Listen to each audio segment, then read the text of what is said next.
Sebagai universitas yang berdiri dengan basis kependidikan, Universitas Negeri Surabaya kini semakin mengepakkan sayapnya. UNESA berkomitmen untuk terus bergerak satu langkah di depan demi mempersiapkan putra-putri bangsa yang tangguh dalam menghadapi tantangan masa depan sekaligus mampu menjawab tuntutan global. Memiliki 3 kampus di Jawa Timur yang saling terintegrasi, UNESA siap menjangkau berbagai kalangan untuk dapat menempuh pendidikan tinggi.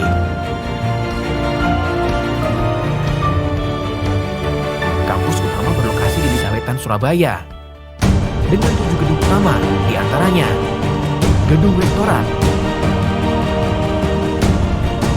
Gedung Lembaga Pendidikan dan Sertifikasi Profesi,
Kepada yang terhormat dosen penguji ujian kinerja PPG dalam jabatan Angkatan 3 kategori 1 Universitas Negeri Surabaya tahun 2024.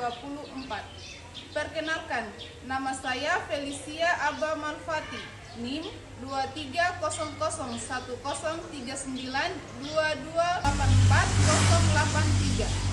Saya guru fisika di SMA Negeri Duaraha, Kabupaten Buna, Provinsi Sulawesi Tenggara.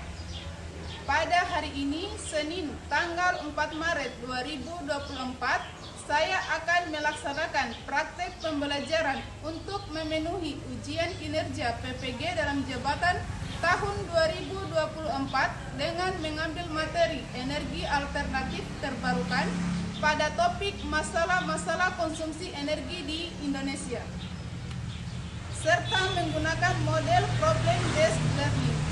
Untuk selanjutnya, mohon masukan dan saran agar proses pembelajaran saya menjadi lebih baik lagi. Selamat menyaksikan. Terima kasih. Wassalamualaikum warahmatullahi wabarakatuh.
warahmatullahi wabarakatuh.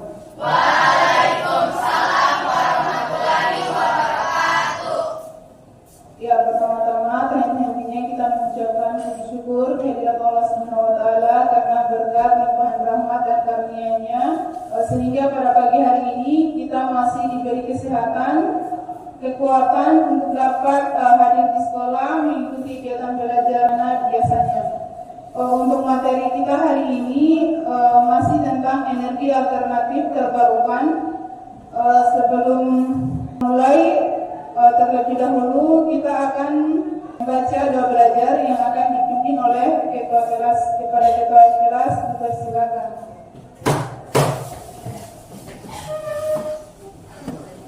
Sebelum kita belajar, marilah kita berdoa sesuai dengan prakteknya masing-masing. Berdoa dimulai.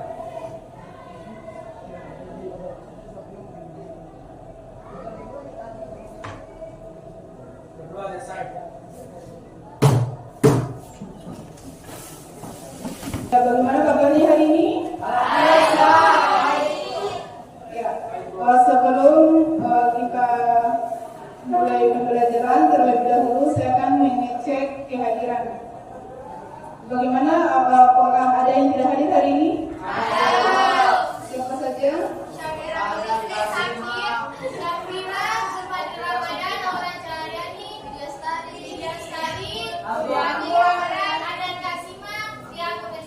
Ya, lumayan banyak ya. Ya, semoga yang tidak hadir diberi kesehatan dan bisa melaksanakan aktivitas di esok hari sebagaimana biasanya. Selanjutnya kita akan menyanyikan lagu wajib nasional yaitu Indonesia Raya. Kepada adik-adik semua diharapkan berdiri.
Salah satu lagu wajib nasional, kira-kira apa tujuannya kita menyanyikan lagu nasional? Untuk menunjukkan sikap nasionalisme dan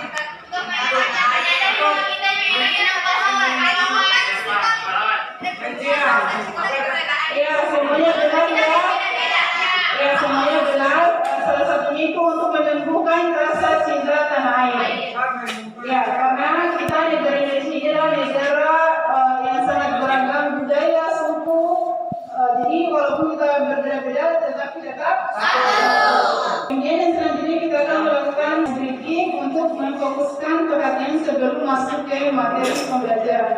Kira-kira untuk gambar yang pertama, gambar apa yang terlihat?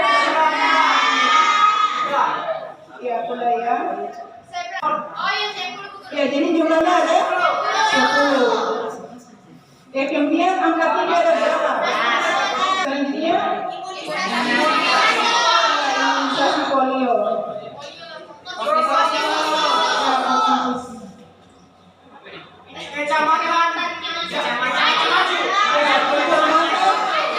Maju.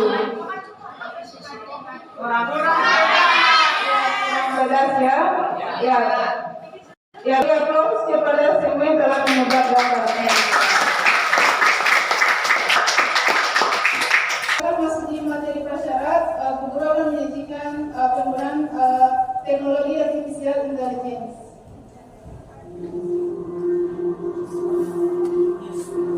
Ya, jadi difokuskan perhatiannya ke depan ya. Baik anak-anak, sebelum kita lanjut, terlebih dahulu kita mereview materi prasyarat terkait dengan energi dan perubahannya. Energi merupakan kemampuan untuk melakukan. Selanjutnya, kita akan melanjut kegiatan persepsi dari pembelajaran hari ini, yaitu tentang masalah-masalah konsumsi energi yang ada di Indonesia. This is the energy consumption source. By consumption, the majority is for transportation. So it's very important to shift the transportation from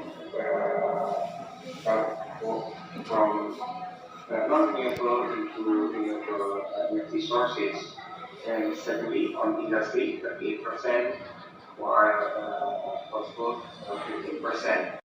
Ya, itulah tadi video konsumsi energi yang berasal dari negara kita. Yang selanjutnya kita akan menyajikan video penggunaan energi dari SKK Migas.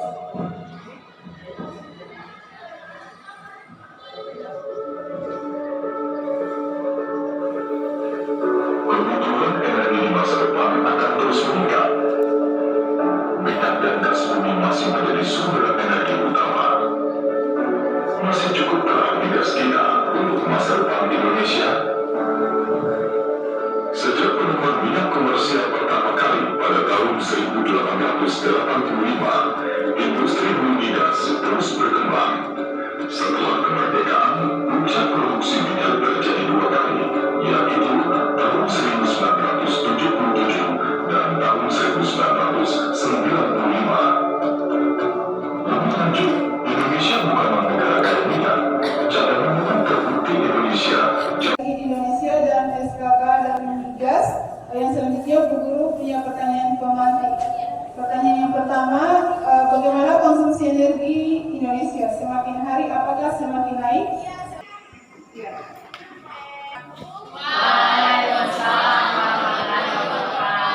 Perkenalkan, nama saya Feliza Nurmadani. Jadi pertanyaannya, bagaimana konsumsi energi masyarakat Indonesia? Semakin hari apakah semakin naik? Jawabannya iya. Sektor yang paling banyak mengkonsumsi energi adalah bidang transportasi. Berdasarkan data tahun 2020, menurut laporan Kementerian Energi dan Sumber Daya Mineral (ISDM), konsumsi energi pada sektor transportasi terus meningkat dari tahun ke tahun. Kemudian berdasarkan data tahun 2022, Kementerian Energi dan Sumber Daya Mineral (ESDM) melaporkan total konsumsi energi di Indonesia mencapai 1,18 miliar barel. Jumlah tersebut mengalami peningkatan 28,31% dibandingkan tahun sebelumnya yang sebesar 924,2 juta barel. Terima kasih. Ya, beri aplaus untuk yang satu. Ya, sangat jelas ya jawabannya. Kemudian lanjut ke pertanyaan kedua. Kira-kira apakah negara sanggup untuk memenuhinya? Ya, Maria. Berdasarkan neraca gas di Indonesia tahun 2022 sampai 2030, Indonesia akan mampu memenuhi kebutuhan dalam negeri dan dalam waktu 10 tahun ke depan. Namun, yang dikhawatirkan dengan semakin bertambahnya populasi lebih dari 270 juta jiwa, maka dapat dipastikan kebutuhan energi mungkin terus meningkat. Namun, fakta yang masih berlangsung saat ini antara lain, Indonesia masih bergantung pada impor migas, transisi energi menuju energi baru terbarukan atau EBT juga masih jauh dari harapan. Indonesia menargetkan pembaruan energi mencapai 23% pada 2025, sedangkan saat ini masih di kisaran 14,11%. Sekian dari saya, terima kasih. Ya, kemudian yang selanjutnya sebelum kita masuk materi, kita akan melakukan tes diagnostik untuk mengetahui kemampuan awal Jadi kita akan melakukan tes melalui aplikasi Tesis. Ya, jadi silakan dibuka grup BAD-nya, nanti Bu Guru akan kirimkan link di grup WhatsApp-nya.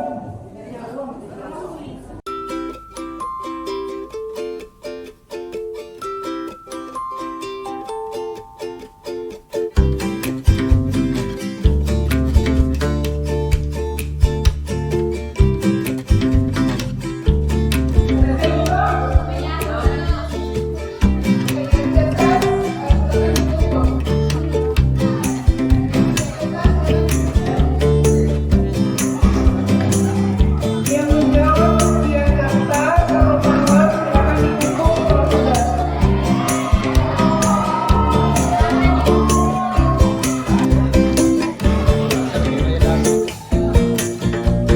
Sudah semua? Silakan ditutup. Selanjutnya, Bu Guru akan menjelaskan tujuan pembelajaran yang akan dicapai pada pembelajaran hari ini. Jadi pembelajaran hari ini kita menggunakan model pembelajaran berbasis masalah atau problem based learning. Jadi tujuan pembelajaran yang akan dicapai adalah melalui model problem based learning. Peserta didik mampu menganalisis keterbatasan sumber energi dan dampak penggunaan sumber energi alternatif dengan cepat yang sesuai dengan lingkungan sekitar seperti biomasa, wind turbine, mikrohidro, sel surya, dan lain sebagainya. Adapun indikatornya, yang pertama, mampu memprediksi masalah energi penting bagi masyarakat modern dan dampaknya dalam kehidupan dengan tepat, mengidentifikasi sumber-sumber energi alternatif dengan benar, kemudian mendistribusikan energi alternatif terbarukan seperti energi tenaga surya atau tenaga air maupun air dengan benar. Ya, jadi jadi kalau memperhatikan skenario pembelajaran seperti yang saya sampaikan tadi, tujuan pembelajaran ini harus diingat. Kemudian kita akan membentuk kelompok, ya. Kita akan membentuk kelompok di mana masing-masing terdiri dari 8 atau 9 orang. Untuk kelompok 1 leadernya itu adalah Gariza Nur Ramadhani. Kemudian kelompok 2 adalah Bedila. Kelompok 3 ya Maria, dan kelompok 4 ya Pangku. Ya, jadi untuk pembelajaran berbasis masalah terdiri dari 5 fase. Yang pertama adalah fase orientasi masalah. Jadi masalah kita di sini adalah tentang konsumsi energi yang ada di Indonesia. Jadi ada link yang akan dianalisis. Ya, ada berita dari media massa tentang kelangkaan energi. Linknya sudah diberikan di grup WA. Silakan dibaca artikel tersebut dan sebentar masing-masing kelompok akan menyampaikan hasil analisis bacaannya. Silakan dibaca sampai waktu 2 menit.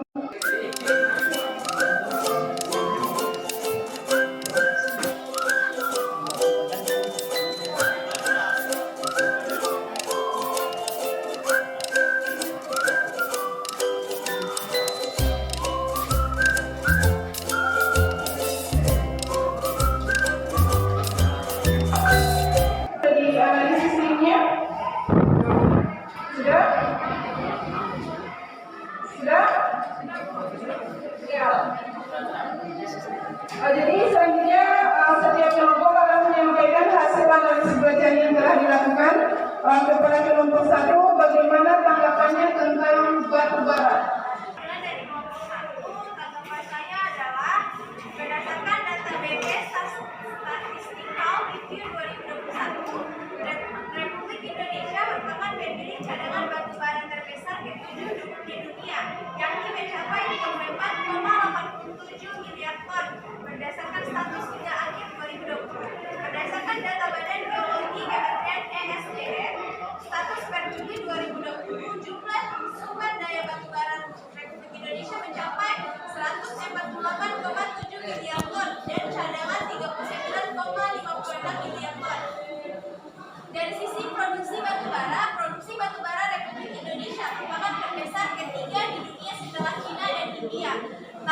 produksi batubara Republik Indonesia ditargetkan mencapai 625 juta ton. Dari jumlah produksi tersebut hanya sekitar 137,5 juta ton atau seperempatnya yang dimanfaatkan di dalam negeri, mayoritas untuk pembangkit listrik tenaga uap PLTU dan selebihnya atau lebih dari 400 juta ton diekspor. Indonesia adalah produsen batubara terbesar nomor 5 di dunia. Pada 2019, produksi batubara nasional adalah 502,65 juta ton. Sekian dari kelompok 1, saya ucapkan Ya, jadi selanjutnya kelompok 2 tentang gas alam. Bagaimana tanggapannya?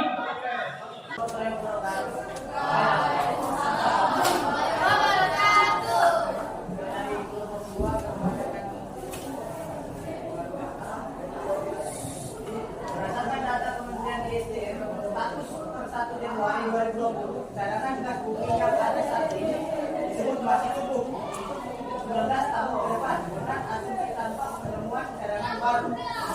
Secara rinci, cadangan terbukti dan potensial gas mencapai 62 triliun kaki kubik dan cadangan terbukti sebesar 43 TCM. Jadi aplaus untuk kelompok 2.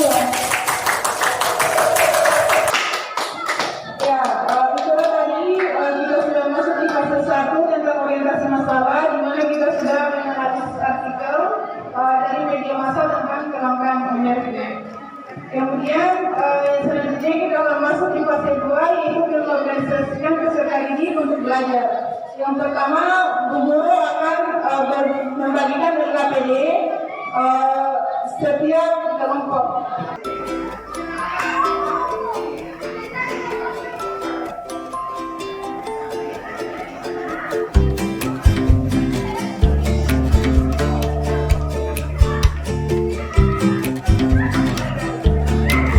Untuk yang selanjutnya, dari RKPD yang telah dibagikan, silakan adik-adik untuk melakukan eksplorasi konsep untuk mengetahui dampak kelangkaan energi dan menentukan kira-kira energi alternatif apa orientasinya. Untuk soal di RKPD itu ada 3 nomor. Ya, kemudian untuk soal nomor 3 itu nanti akan dipresentasikan di depan kelas. Ya, masing-masing kelompok akan mempresentasikan di depan kelas.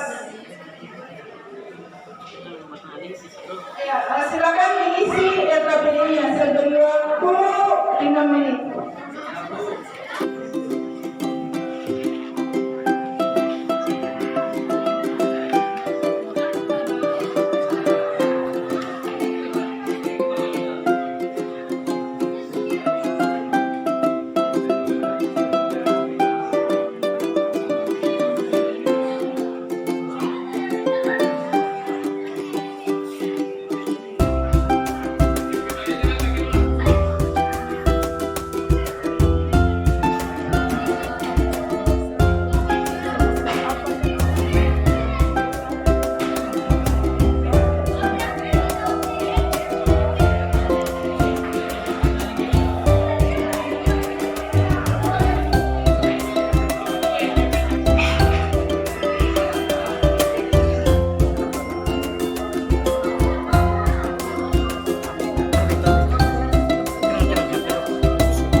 pengadaan kelompok, kejujuran maupun tanggung jawab.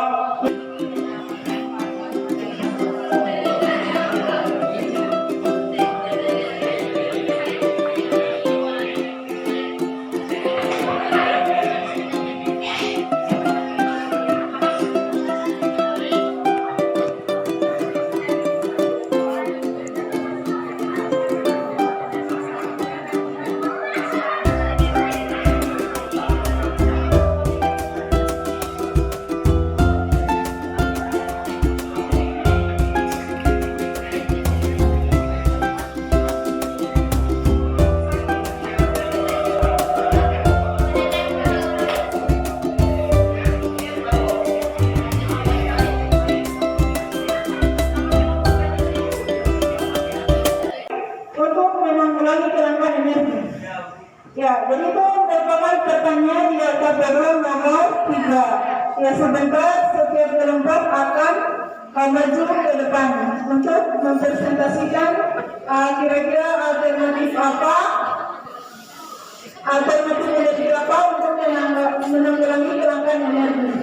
Jadi guru punya kartu permainan ya, punya 4 kartu. Di masing-masing kartu sudah tertulis materi yang akan dipresentasikan apa. Jadi sebentar dikocok, kemudian perhatikan setiap kelompok untuk maju mengambil.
Jadi silakan masing-masing kelompok dibuat analisisnya, boleh menggunakan aplikasi Canva. Kalau bisa menggunakan aplikasi Canva yang PowerPoint, kalau sudah dikirim di grup, nanti dipresentasikan sebentar di depan, ya supaya memudahkan. Ya, sambil membuat PowerPoint, guru akan berkeliling nanti setiap kelompok untuk mengecek keaktifan maupun kerjasama anggota tim dari setiap kelompok.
hasil diskusi dari masing-masing kelompok di depan. Oke, kita persilakan kelompok 1 untuk maju depan untuk mempresentasikan hasil diskusinya tentang salah satu potensi energi yang bisa dimanfaatkan di Indonesia. Ya, tadi materinya tentang energi surya. Ya, kepada kelompok 1 dipersilakan untuk maju ke depan.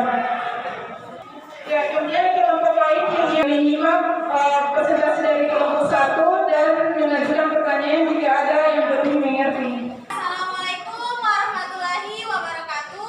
Waalaikumsalam warahmatullahi wabarakatuh. Oke, baik. Sebelumnya saya dari kelompok 1 mengucapkan terima kasih atas kesempatan dan perhatian yang sudah diberikan teman-teman sekalian. Jadi kami kelompok 1 akan mempresentasikan analisis potensi sumber energi alternatif yang dapat dikembangkan di wilayah Indonesia. Jadi kami dapat bagian yaitu energi surya. Sebelum kami masuk ke presentasi kami akan mengenalkan diri masing-masing terlebih dahulu. Saya Gadizah Rahmadani sebagai moderator. Saya Febri Mutiara Natasha Fatubun. Oke, jadi kami kelompok 1 akan menjelaskan tentang pengertian, fungsi, teknologi yang dapat mengubah energi surya ke energi listrik serta salah satu PLTS yang sudah ada di Indonesia. Oke, materi 1 silakan. Baik, terima kasih Gadizah. Yaitu pertama, energi surya atau energi matahari merupakan sumber energi utama di muka bumi. Segala kehidupan berlangsung sebagian besar bersumber energinya berasal dari matahari, mulai dari produksi makanan oleh tumbuhan melalui fotosintesis dengan menggunakan ultraviolet dari sinar matahari, sampai dengan penggunaan sinar matahari sebagai sumber energi listrik. Teknologi yang dapat mengubah energi surya menjadi energi listrik yaitu sel surya atau juga sering disebut sebagai fotovoltaik. Sel surya dapat dianalogikan sebagai komponen dengan dua terminal dan atau sambungan. Perbedaan ini sangat kecil, sehingga sejumlah sel surya disusun secara seri membentuk panel surya. Satu panel surya komersial menghasilkan tegangan searah bervariasi bergantung pada dimensinya. Pada umumnya, tegangan yang dihasilkan antara 3 sampai 12 volt. Salah satu pembangkit listrik tenaga surya yang dikembangkan di Indonesia yaitu PLTS. Di Kupang yang berlokasi di Desa Bineru, Kecamatan Kupang Timur, Kabupaten Minahasa Utara. Oke, baiklah, itu mungkin materi yang bisa kami sampaikan. Selanjutnya adalah sesi tanya jawab. Jadi tiap-tiap kelompok dipersilakan untuk memberikan pertanyaan-pertanyaan kepada kami atau mungkin menanggapi hal-hal yang tadi kami presentasikan. Silakan.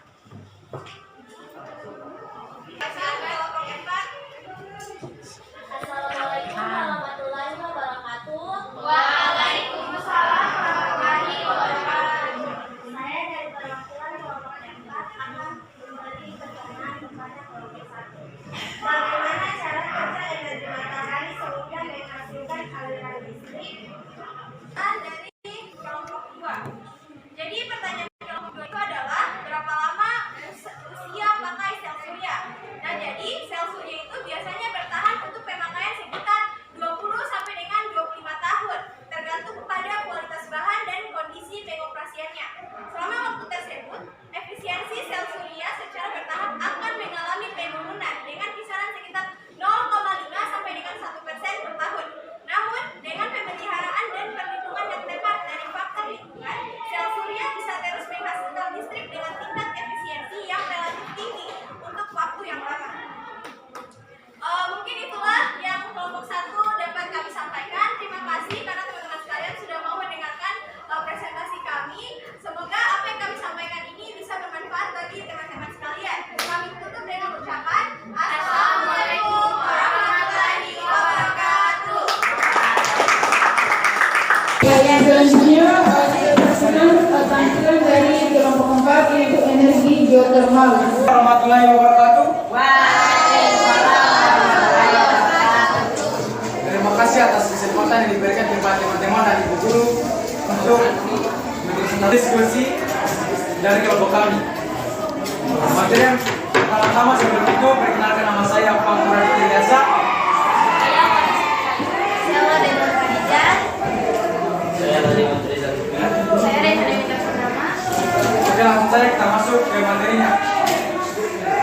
kita bahas itu pengertian dari geothermal. Materi pertama yang akan dibacakan oleh Siti Kayu. Terima kasih atas kesempatannya. Apa itu geothermal?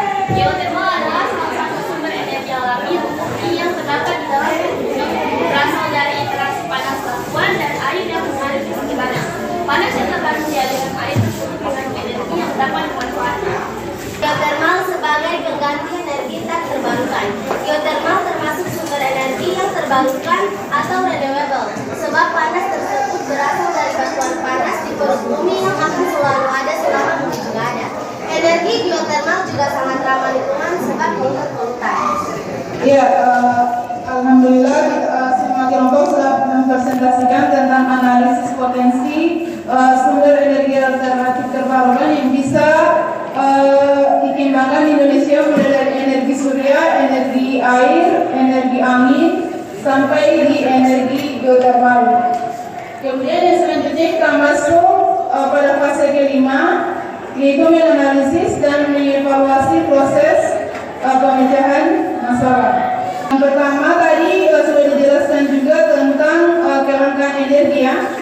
Jadi ketika terjadi kelangkaan energi, salah satu alternatifnya berarti kita beralih ke energi terbarukan. Selanjutnya kita akan mengadakan proses. Jadi link prosesnya akan diberikan di grup WA. Ya, silakan dikerja prosesnya. Masing-masing nomor itu waktunya 30 detik. Sudah ada linknya, silakan masuk. Kodenya 020315. Bagaimana, sudah siap? Ya, yang mengalami kendala ada berapa orang? Ya, yang mengalami kendala akan menjawab secara manual lagi melalui kertas.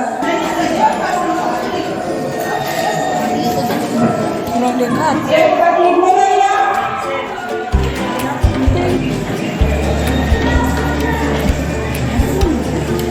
Ada yang sudah masuk?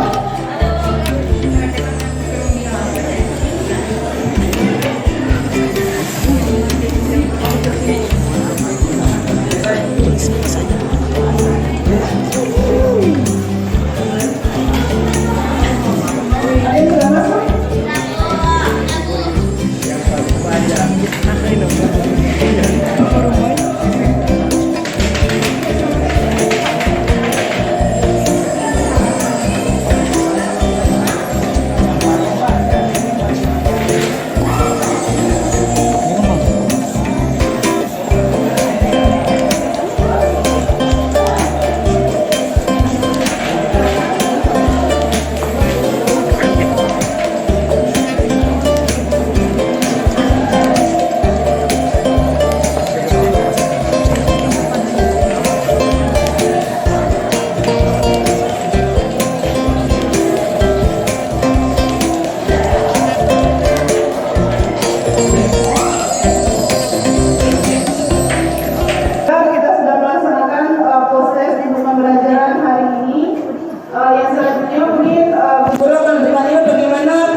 Jadi semuanya good job atas presentasinya untuk hari ini. Beri aplaus kepada kita semua. Kemudian yang selanjutnya kita akan masuk di kegiatan penutup. Ya, jadi tadi kita sudah mengawali pembelajaran mulai dari orientasi masalah. Ya, mulai dari orientasi masalah kita menganalisis link dari media massa tentang kelangkaan energi. Ya, seperti yang kita ketahui, negara kita ini merupakan negara yang masih berkembang, ya. Dan krisis energi itu tidak hanya terjadi di negara berkembang, tetapi juga di negara maju. Jadi kekuatan kita negara berkembang, kita masih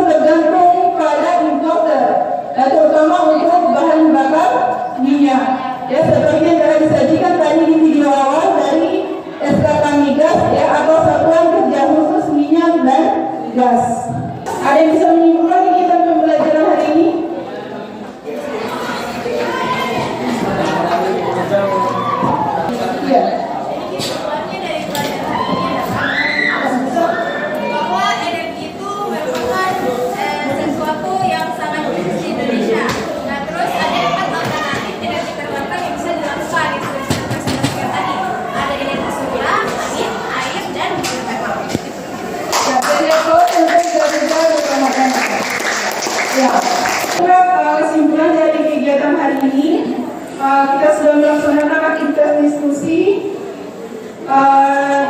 dan kelompok diperoleh oleh kelompok 1. Presentasinya bagus, kemudian tanggapan dari audiens terkait pertanyaannya juga bagus ya. Kalau kelompok lain kayaknya baru belajar tampil depan dan masih banyak yang main-main. Good one.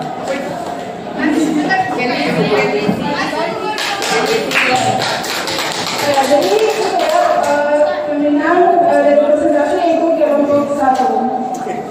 Ya, itulah tadi pembelajaran kita hari ini. Kemudian untuk pertemuan selanjutnya kita akan membuat alat, ya, membuat alat atau menggunakan model pembelajaran berbasis proyek. Ini salah satu solusi dari energi alternatif yang telah didiskusikan tadi. Selanjutnya kita tutup kegiatan pembelajaran hari ini dengan membaca doa belajar. Ya, kepada kelasnya dipersilakan untuk memimpin doa.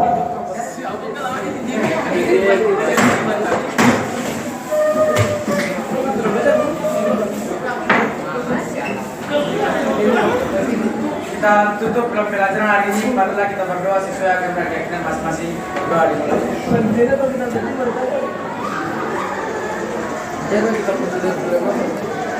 Sudah selesai. Ucapkan terima kasih kepada Ibu Guru. Terima kasih Bu Guru. Assalamualaikum warahmatullahi wabarakatuh. Waalaikumsalam warahmatullahi wabarakatuh. Ujian kinerja PPG dalam jabatan yang telah dilaksanakan, lebih dan kurangnya mohon dimaafkan. Saya akhiri dengan ucapan terima kasih.